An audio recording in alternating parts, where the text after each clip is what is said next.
Hello friends! So ito yung hotel kung saan ako nag-stay. Ito siya.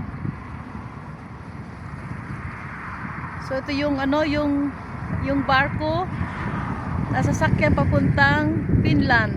Yan siya, yung barko. Ito. Then papuntang ibang bansa. So, ang layo ng nilakad ko hanggang doon sa dulo pa yun ng Insel. Hindi nyo makikita dito. Maglalakad ako hanggang dulo. Hanggang sa dulo na hanggang dito. So, dito ako ngayon sa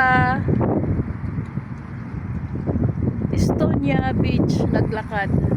So, maglalakad ako hanggang dulo, hanggang doon ng Insel na yan. Sobrang init ngayon dito.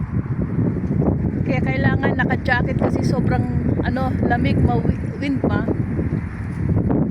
So, at naglakad ako mula pa doon sa dito, mula sa city hanggang dito. So, malayong nilakad ko. So, pakita ko lang sa inyo sandali ang view dito sa lugar na to. Napakaganda. So, thanks for watching.